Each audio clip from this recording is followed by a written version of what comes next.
ನಮಸ್ತೆ ವೀಕ್ಷಕರೇ, ಇವತ್ತು ಗೋಲ್ಡನ್ ಸ್ಟಾರ್ ಗಣೇಶ್ ಹಾಗೂ ಶ್ರೀನಿವಾಸ್ ರಾಜು ಕಾಂಬಿನೇಷನ್ ನಲ್ಲಿ ಹೊಸ ಚಿತ್ರ ಮೂಡಿ ಬರ್ತಾ ಇದೆ. ಆ ಚಿತ್ರದ ಬಗ್ಗೆ ನಾನು ನಿಮ್ಗೆ ರಿವ್ಯೂ ಕೊಡ್ತಾ ಇದ್ದೀನಿ. ಯಾವ್ದು ಆ ಸಿನಿಮಾ, ಏನದರ ಕತೆ ಅಂತ ನೋಡೋಕ್ಕೂ ಮುಂಚೆ ಯಾರೆಲ್ಲ ನನ್ನ ಚಾನಲ್ನ ಸಬ್ಸ್ಕ್ರೈಬ್ ಮಾಡ್ಕೊಂಡಿಲ್ವೋ ದಯಮಾಡಿ ಸಬ್ಸ್ಕ್ರೈಬ್ ಮಾಡ್ಕೊಳ್ಳಿ. ಹಾಗೆ ಬೆಲ್ ಬಟನ್ ಕ್ಲಿಕ್ ಮಾಡಿ ಲೈಕ್ ಶೇರ್ ಕಮೆಂಟ್ ಕೊಟ್ಬಿಡಿ ಅಂತ ಕೇಳ್ಕೊಳ್ತಾ, ಗೋಲ್ಡನ್ ಸ್ಟಾರ್ ಗಣೇಶ್ ಅಂದ್ರೆ ನೆನಪಾಗೋದು ಲವ್ಲಿ ಹಾಡುಗಳು ಮತ್ತು ಫ್ಯಾಮಿಲಿ ಎಂಟರ್ಟೈನರ್ ಸಿನಿಮಾಗಳು ಅಂತ ಎಲ್ರಿಗೂ ಗೊತ್ತು. ಸೊ ಬೃಂದಾ ವಿಹಾರಿ ಅಂತಕ್ಕಂಥ ಸಿನಿಮಾ ಇತ್ತೀಚೆಗೆ ಸೆಟ್ಟೇರಿದೆ. ಸೊ ಶ್ರೀನಿವಾಸ್ ರಾಜು ಅವರ ಕಾಂಬಿನೇಷನ್ ತುಂಬಾನೇ ಅದ್ಭುತವಾಗಿ ಮೂಡ್ ಬರುತ್ತೆ ಅನ್ನೋದು ನನ್ನ ಅನಿಸಿಕೆ.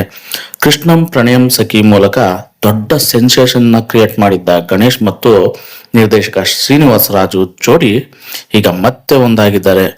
ಯಾರ ಶ್ರೀನಿವಾಸ್ ರಾಜು ಅಂತ ಯೋಚನೆ ಮಾಡ್ತಾ ಇದ್ದೀರಾ? ಹೌದು ಗುರು, ನೀವು ಯೋಚನೆ ಮಾಡ್ತಾ ಇರೋದು ಖಂಡಿತ ಸತ್ಯ. ಅದೇ ದಂಡುಪಾಳ್ಯ ಸಿನಿಮಾದ ಖ್ಯಾತಿಯ ಶ್ರೀನಿವಾಸ ರಾಜು.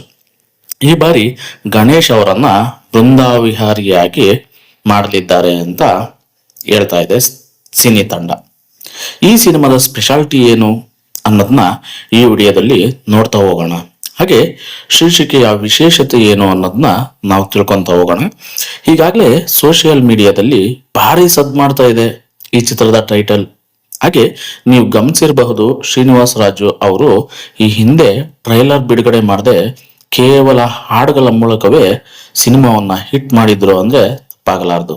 ಈಗ ಗಣೇಶ್ ಅವರ ಪಾತ್ರಕ್ಕೆ ಪೂರಕವಾಗಿರುವ ಈ ಹೆಸರನ್ನೇ ಇಟ್ಟಿದ್ದಾರೆ. ಕೃಷ್ಣನಂತೆ ಕೊಳಲು ಹಿಡಿದು ಪ್ರೇಮಲೋಕದಲ್ಲಿ ವಿಹರಿಸುವ ಗಣೇಶ್ ಅವರ ಕ್ಯಾರೆಕ್ಟರ್ಗೆ ಈ ಸಿನಿಮಾದ ಹೈಲೈಟ್ ಅಂತ ಹೇಳ್ಬೋದು. ಸೊ ನಿರ್ದೇಶಕರು ಹೇಳುವಂತೆ ಇದು ಅಪ್ಪಟ ಕೌಟುಂಬಿಕ ಮತ್ತು ಪ್ರೇಮ ಕಥೆಯನ್ನ ಹೊಂದಿರತಕ್ಕಂತ ಸಿನಿಮಾ ಅಂತ ಶ್ರೀನಿವಾಸ ರಾಜು ಅವರು ಹೇಳ್ತಾ ಇದ್ದಾರೆ. ಹಾಗೆ ಇನ್ನು ಈ ಸಿನಿಮಾದಲ್ಲಿ ಗಣೇಶ್ ಅವರಿಗೆ ಜೋಡಿಯಾಗಿ ದೇವಿಕಾ ಭಟ್ ಮತ್ತು ಮಾಳವಿಕಾ ಶರ್ಮಾ ನಟಿಸ್ತಾ ಇದ್ದಾರೆ. ವಿಶೇಷ ಅಂದ್ರೆ ಮಲಯಾಳಂನ ಸೂಪರ್ ಹಿಟ್ ಸಿನಿಮಾ ಹೃದಯಂ ಖ್ಯಾತಿಯ ಹಿಮೇಶ್ ಅಬ್ದುಲ್ ವಹಾಬ್ ಈ ಚಿತ್ರಕ್ಕೆ ಮ್ಯೂಸಿಕ್ ಕಂಪೋಸ್ ಮಾಡಿದ್ದಾರೆ ಗುರು. ಹಾಗೆ ವೆಂಕಟ್ ಪ್ರಸಾದ್ ಅವರ ಛಾಯಾಗ್ರಹಣ ಈ ಚಿತ್ರಕ್ಕಿದೆ. ಸಮೃದ್ಧಿ ವಿ ಮಂಜುನಾಥ್ ಅವರು ಈ ಚಿತ್ರವನ್ನ ಅದ್ದೂರಿಯಾಗಿ ನಿರ್ಮಾಣ ಮಾಡ್ತಾ ಇದ್ದಾರೆ. ಕೃಷ್ಣಂ ಪ್ರಣಯಂ ಸಖಿ ಚಿತ್ರದಲ್ಲಿ ದ್ವಾಪರ ದಾಟುತ್ತಾ ಅಂತಕ್ಕಂಥ ಹಾಡು ಎಷ್ಟು ದೊಡ್ಡ ಮಟ್ಟಕ್ಕೆ ಹಿಟ್ ಆಯ್ತೋ ನಮ್ಗೆಲ್ಲ ಗೊತ್ತೇ ಇದೆ. ಅದೇ ಮ್ಯಾಜಿಕ್ ಈ ಸಿನಿಮಾದಲ್ಲೂ ರಿಪೀಟ್ ಆಗ್ಲಿದೆ ಅಂತ ಚಿತ್ರತಂಡ ಒಟ್ಟು 7 ಹಾಡುಗಳಿದೆ ಅಂತ ಹೇಳ್ಕೊಂತ ಇದೆ. ಖ್ಯಾತ ಸಾಹಿತಿ ವಿ ನಾಗೇಂದ್ರ ಪ್ರಸಾದ್ ಅವರೇ ಬರೆದಿದ್ದಾರೆ ಈ ಸಿನಿಮಾಗೆ ಹಾಡುಗಳು. ಕಥೆಯ ಜೊತೆ ಕೊನೆಯವರೆಗೂ ಪ್ರಯಾಣ ಮಾಡಿ ಸಾಹಿತ್ಯ ಬರೆದ್ರೆ ಮಾತ್ರ ಆ ಹಾಡುಗಳಿಗೆ ಜೀವ ಬರುತ್ತೆ ಅನ್ನೋದು ನಿರ್ದೇಶಕರ ಪ್ಲಾನ್. ಹಾಗಾಗಿ ಈ ಸಿನಿಮಾದ ಸಾಂಗ್ಸ್ ಸದ್ಯದಲ್ಲೇ ನಿಮ್ಮ ಕಿವಿಗೆ ಇಂಪನ್ನು ಕೊಡುತ್ತೆ ಅಂತ ಹೇಳೋದ್ರಲ್ಲಿ ತಪ್ಪಿಲ್ಲ. ಹಾಗೆ ಸದ್ಯ ಬೃಂದಾವಿಹಾರಿ ಚಿತ್ರದ ಪೋಸ್ಟ್ ಪ್ರೊಡಕ್ಷನ್ಸ್ ಕೆಲಸಗಳು ಬಿಡಿಸಿನಿಂದ ಸಾಗ್ತಾ ಇವೆ. ನಿರ್ದೇಶಕ ಶ್ರೀನಿವಾಸ್ ರಾಜು ಅವರ ಪ್ರಕಾರ IPL ಮುಗಿದ ಮೇಲೆ ಅಂದ್ರೆ ಇನ್ನು ಸುಮಾರು 2 ತಿಂಗಳ ನಂತರ ಈ ಸಿನಿಮಾ ತೆರೆಗೆ ಬರ್ತೈತೆ ಅಂತ ನಿರ್ದೇಶಕರು ಹೇಳ್ತಾ ಇದ್ದಾರೆ. ಗಣೇಶ್ ಅವರ ಈ ಹಿಂದಿನ ಸಿನಿಮಾಗಳು ವಿಳಂಬವಾದ ಕಾರಣ ಬೃಂದಾವಿಹಾರಿಯೇ ಅವರ ಮುಂದಿನ ಬಿಡುಗಡೆಯಾಗಲಿದೆ.